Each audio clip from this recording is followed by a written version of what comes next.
Boa noite, meu irmão, minha irmã. Graça, paz e bem da parte de Jesus, o nosso Senhor.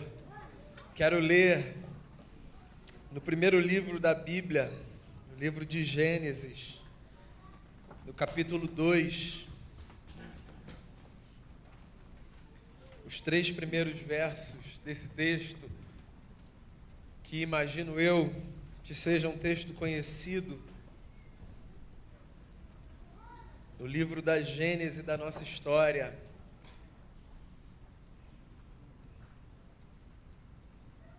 Diz assim o capítulo 2: Assim foram concluídos os céus e a terra, e tudo que neles há. No 7º dia, Deus já havia concluído a obra que realizara, e nesse dia descansou. Abençoou Deus o 7º dia e o santificou, porque nele descansou de toda a obra que realizara na criação. Pai, esse é o texto diante do qual a gente quer dobrar o nosso coração nessa noite. Nós acabamos de cantar uma oração e dizer ao Senhor que nós nos derramamos diante de Ti, que o Teu Espírito Santo haja no nosso coração nesse momento, vivificando a Tua palavra, fazendo com que aquilo que a gente recebe na mente desça para o coração, mude a nossa vida, nos faça amar ainda mais Jesus Cristo e a servir ao próximo. Abençoe todo mundo que ouve essa palavra nesse momento e quem vier a ouvi-la em algum momento, que a Tua graça seja sobre nós. É o que eu peço a Ti, com o perdão dos nossos pecados, em nome de Jesus. Amém. Eu não sei como você enxerga a Bíblia Sagrada. Eu a tenho como um livro de sabedoria.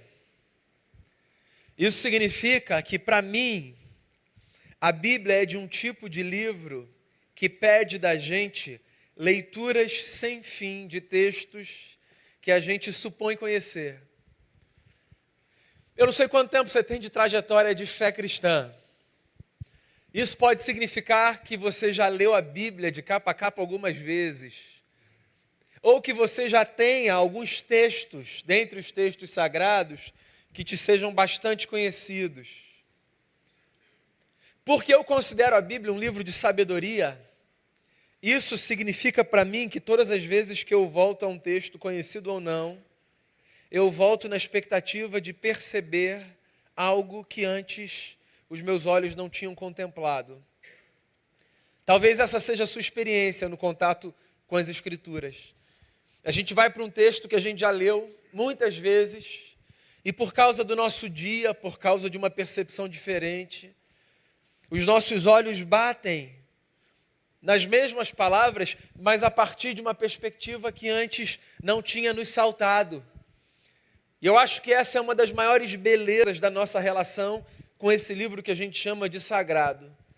Sempre que a gente volta a ele, a gente pode perceber alguma coisa nova que não foi percebida anteriormente. E eu estou fazendo esse preâmbulo porque, por mais que essa fala sirva para toda a Bíblia, um livro em especial, na minha opinião pelo menos, me provoca todas as vezes que eu volto a ele. Esse livro é o livro de Gênesis. O livro das histórias honestas, das famílias disfuncionais, de uma gente como a gente que Deus resolve usar para escrever a sua história aqui na terra. Os 2 primeiros capítulos do livro de Gênesis são muito conhecidos, desde a infância para aqueles que nasceram na igreja. Nós conhecemos esses capítulos como o relato da criação. E de fato o são. Em Gênesis 1 e Gênesis 2, a gente tem palavras de Moisés que narram a perspectiva da sua tradição sobre como todas as coisas começaram. Muito mais de uma perspectiva poética do que de qualquer outra natureza. Acontece que aqui nesse texto a gente também tem a possibilidade de perceber outras coisas tão belas que às vezes permanecem ocultas. Como, por exemplo, o que eu pretendo compartilhar com você nessa noite. Eu não sei se você sabe, mas o texto que a gente leu é a anunciação do primeiro elemento sagrado que aparece na história, pelo menos para a nossa tradição. O relato da criação é muito objetivo. E o que a gente tem é Moisés dizendo que esse Deus que tinha livrado o seu povo das garras de Faraó, porque quando Moisés escreve depois do episódio da libertação do Egito, esse Deus era o Deus que tinha criado todas as coisas.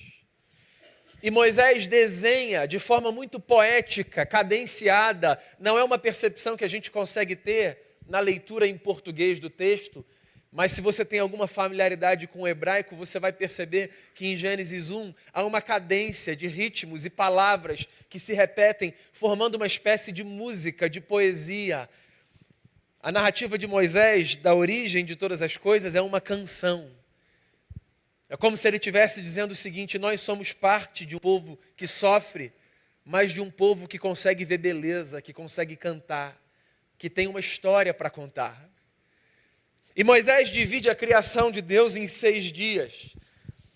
E em cada dia da criação, Deus chama à existência uma determinada coisa.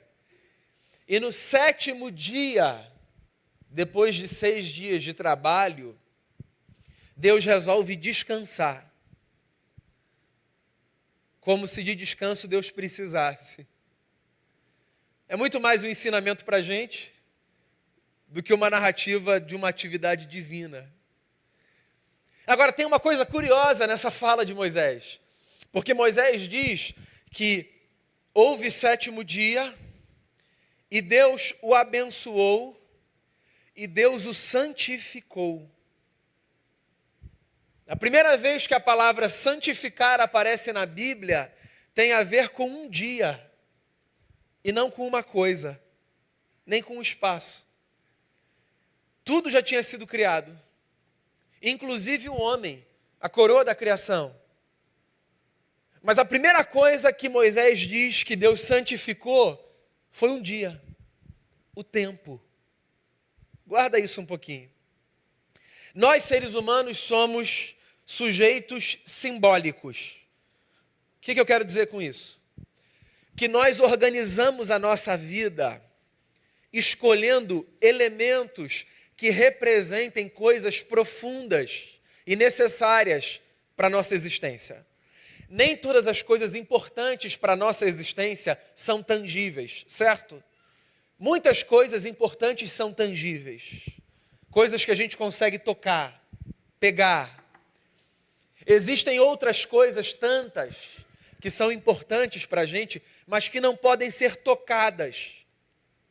Como é que a gente faz para organizar a nossa vida no que diz respeito a essas coisas que são importantes, mas que não podem ser tocadas? A gente começa a arrumar essas coisas a partir de símbolos. A gente escolhe representações que deem para a gente a sensação de que essas coisas que não podem ser tocadas fazem também parte do curso da nossa história. E nós, então, escolhemos muitos elementos como símbolos de coisas que nos são importantes. Todos nós somos carregados de desejos que não são correspondidos apenas por aquilo que de material esse mundo tem a nos oferecer. Certo? Existem anseios nossos que não serão jamais satisfeitos com o dinheiro que a gente tem, com a viagem que a gente faz, com uma comida que a gente come. Existem coisas dentro da gente que só são preenchidas por experiências místicas. Sejam elas no campo da nossa relação com Deus, estejam elas no campo da nossa relação com o próximo. O C.S. Lewis disse isso certa vez, ele disse assim: existe em mim desejo, ou existem em mim desejos, que nada nesse mundo é capaz de corresponder. Só há uma explicação para isso, ele diz: eu não fui feito para esse mundo. O Dostoiévski, em uma das suas obras, disse, eu já citei isso diversas vezes aqui, o ser humano carrega dentro de si um vazio que tem o tamanho de Deus. Agostinho, bispo de Hipona, num dos seus textos, escreveu assim: fizeste-nos para ti, Senhor, e o nosso coração não encontrará descanso enquanto não repousar em ti. O ser humano vive em agonia, porque ele procura encontrar respostas que saciem ambições da sua alma, tendo a certeza de que ele não as encontrará, não naquilo que ele puder tocar. Então o que ele faz? Ele cria símbolos. E um dos símbolos que a gente cria é o símbolo do sagrado. Que, veja só, não tem a ver necessariamente com o símbolo do religioso. Existem coisas não religiosas que são sagradas. Por exemplo, o nosso quarto é sagrado, certo? Eu duvido que você entre no seu quarto com qualquer roupa ou com um sapato sujo de qualquer coisa.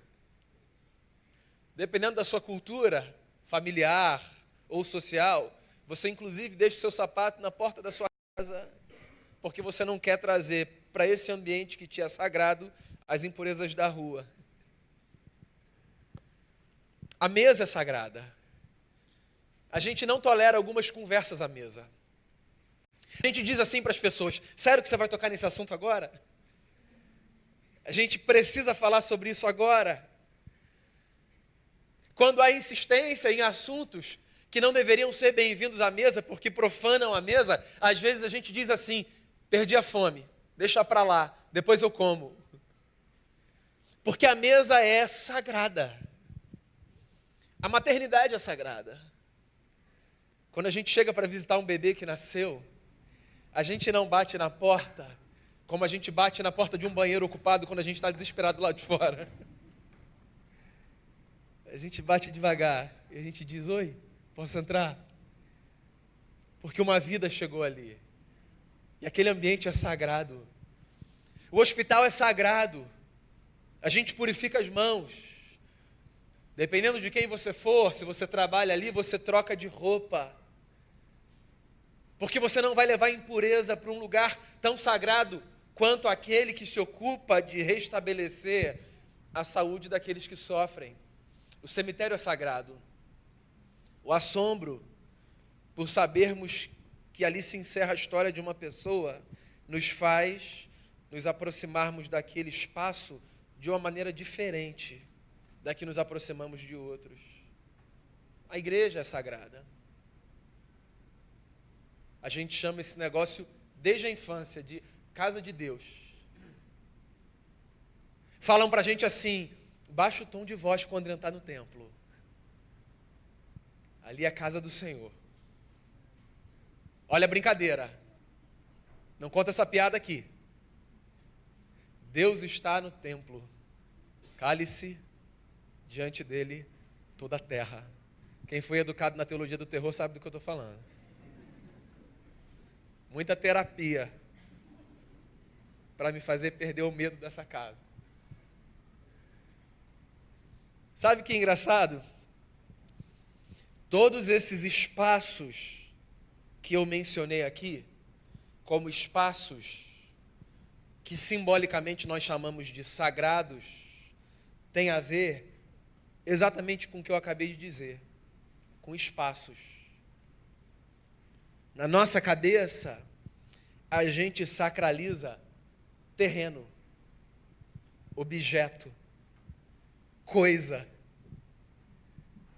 Aqui a gente tem um texto que mostra para a gente a história de um Deus que, quando resolve sacralizar, não começa sacralizando um espaço, um terreno, um objeto. Aqui a gente tem a história de um Deus que, quando começa a sacralizar a criação, sacraliza um dia e o santifica. Você sabe o que isso significa? Isso significa que talvez a gente precise repensar as nossas categorias simbólicas. Porque é possível, meus amigos e minhas amigas, que nós estejamos sacralizando ou santificando as coisas erradas na vida. Por exemplo, a minha casa pode ser sagrada, mas de que adianta uma casa sagrada se eu não desfruto nela o tempo que eu tenho com a minha mulher e com os meus filhos? A minha mesa pode ser sagrada, mas de que adianta toda a reverência em torno da mesa se eu não tenho a consciência de que o pão que vem a ela não é meu, é nosso? Uma viagem pode ser sagrada, a viagem dos sonhos. Aquela viagem pela qual você trabalhou, juntou o seu dinheiro, reservou as suas férias, com a qual você sonhou. Mas de que adianta a sacralização dessa agenda se você não consegue desfrutar daquele tempo com quem está do seu lado? Percebe que talvez nós estejamos colocando a etiqueta sagrado e divino em coisas que deveriam ser menos importantes para a gente do que outras. Jesus de Nazaré uma vez disse, com a sabedoria que lhe era peculiar: onde está o seu tesouro, aí estará o seu coração. De alguma forma era Jesus dizendo o seguinte para os seus discípulos: por que vocês não fazem uma revisão de vida? Por que vocês não param um pouquinho? Por que vocês não desaceleram? E por que vocês não colocam todas as coisas sobre a mesa? E começam a repensar na forma como vocês se relacionam, na forma como vocês se tratam, nas categorias que vocês escolheram para separar as coisas mais importantes das coisas menos importantes. Todo mundo precisa fazer revisão de vida algumas vezes. Você sabe por quê? A vida que entra no automático, ela corre o risco sempre de fazer com que algo que de fato deveria receber uma importância X, num determinado momento, continue a receber a mesma importância num outro momento em que aquilo não deveria ser mais tão importante. A vida não devia possibilitar que a gente a tratasse como se os nossos dias fossem apenas uma sucessão de 24 horas que se repetem, e se repetem, e se repetem. Porque por mais que seja verdade, num certo sentido, que a gente diga que os dias se repetem, por outro lado, a verdade é, e todos nós sabemos, que nenhum dia é igual ao outro. Absolutamente nenhum dia é igual ao outro. E nenhum tempo que a gente tem é igual ao tempo que a gente já teve. O que significa que diante de cada momento da vida, a gente devia ter uma postura tal de temor e de reverência que nos levasse a ponderar se naquele momento, de fato, aquelas coisas são as mais importantes para a gente. Porque olha só, se a gente não faz essa análise constante, é possível que a gente perca a sacralidade de um tempo que nunca mais vai voltar. Ou quem aqui nunca teve aquela sensação de, sério, que passou? Eu podia ter aproveitado um pouquinho mais. Eu queria ter abraçado um pouquinho mais. O tempo é tão louco e é tão cruel com a gente que às vezes a gente só faz essa constatação nos momentos mais simbólicos que nos lembram que de fato nós não temos controle sobre o tempo. Eu começo, por exemplo, a perceber a importância de um abraço não quando eu deixo os meus filhos na escola ou vejo minha mulher sair para o trabalho sem que eu tenha dado neles um abraço. Eu começo a perceber a importância do abraço quando eu sinto falta daquele abraço que pelo menos até o dia do Senhor eu não vou conseguir dar, porque eu não estou falando de uma pessoa que foi trabalhar ou foi para a escola, mas de alguém que Deus chamou para si. É ou não é? Essas experiências, elas trazem para a gente essa sensação de desconforto. E elas colocam diante da gente essa urgência da gente revisitar os nossos elementos simbólicos. E da gente parar de achar que sagradas são as coisas, e que sagrado é o espaço, e que sagrado é o terreno, o piso, a casa, a mesa.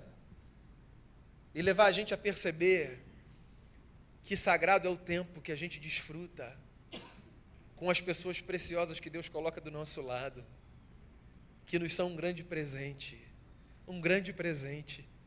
uma dádiva dos céus. Vamos combinar.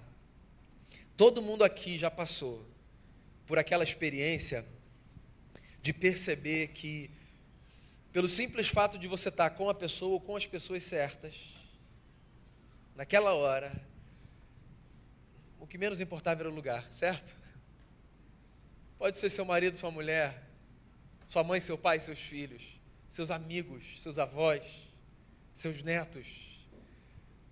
Você olha para aquele cenário e você diz assim: que bom que eu estou aqui, e que bom que quando estavam no monte com Jesus, de tão sagrado que foi aquele tempo, disseram assim para ele: mestre, que tal se a gente fizer 3 tendas aqui?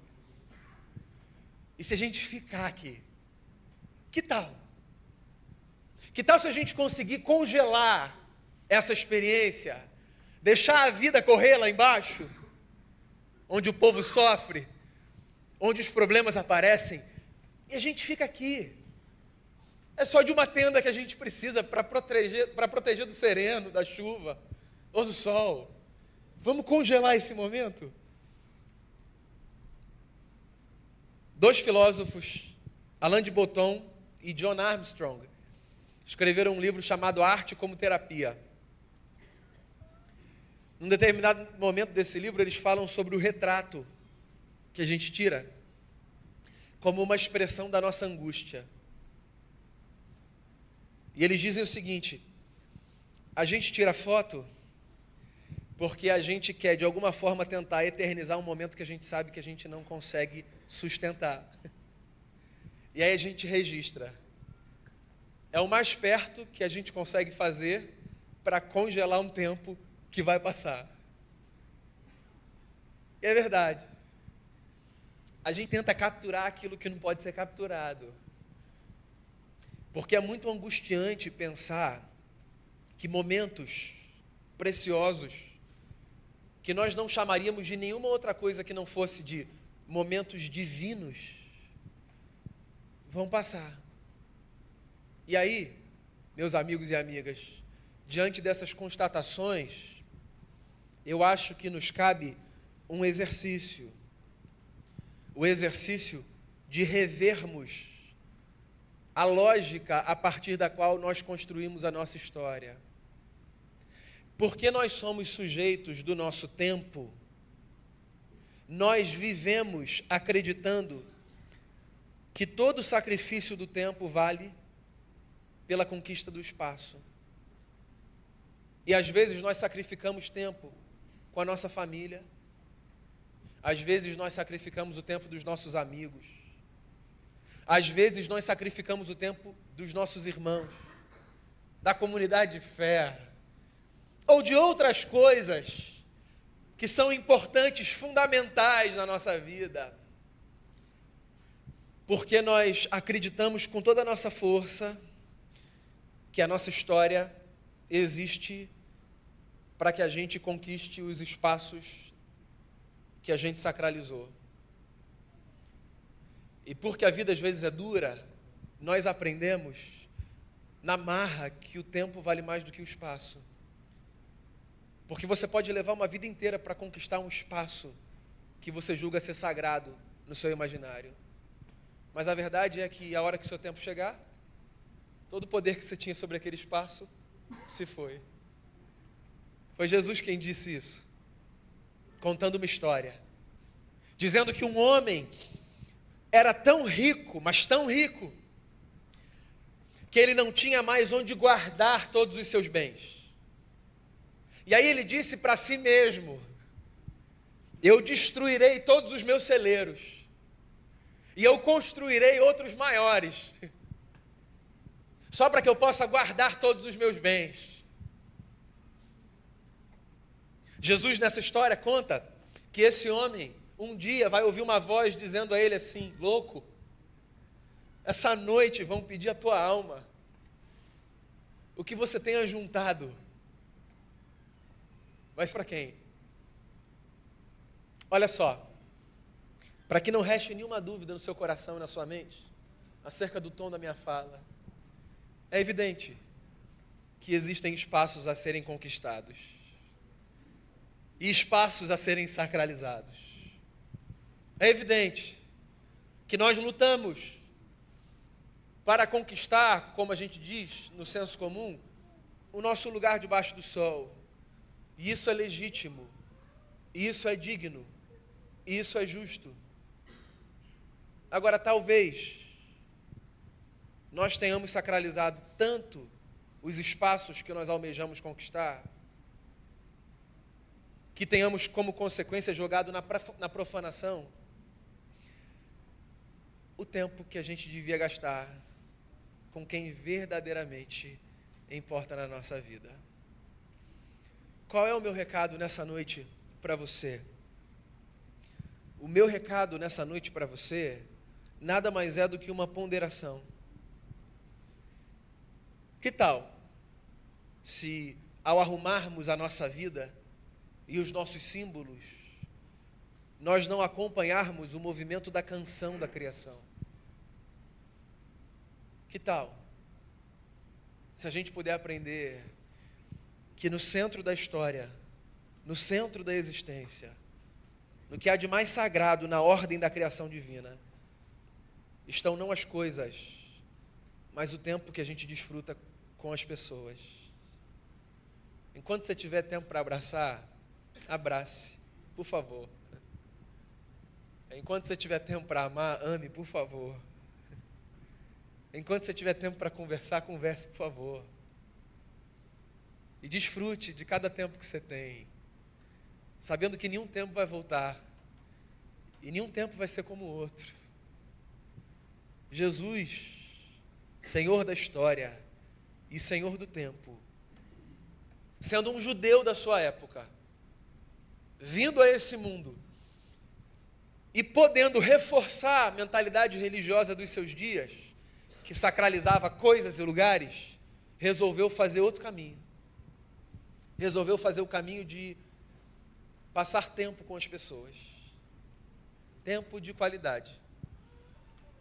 O Gerson, que vai estar aqui daqui a 2 semanas, no nosso fórum, propaganda no meio da mensagem, escreveu junto com o Paulinho Nazaré, 2 amigos muito queridos, uma música.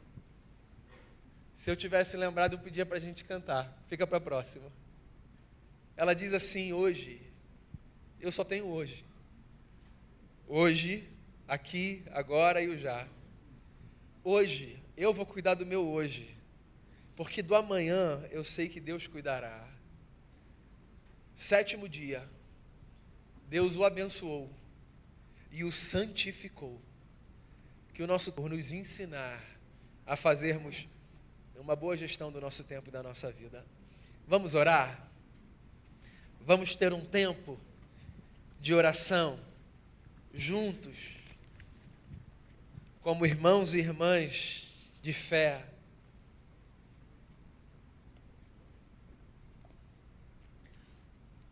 Nesse momento específico, ao ouvir essa oração cantada, se você conseguir, agitados que somos, gente do século 21, se concentre tão somente no que está acontecendo nesse tempo. Ouve a canção,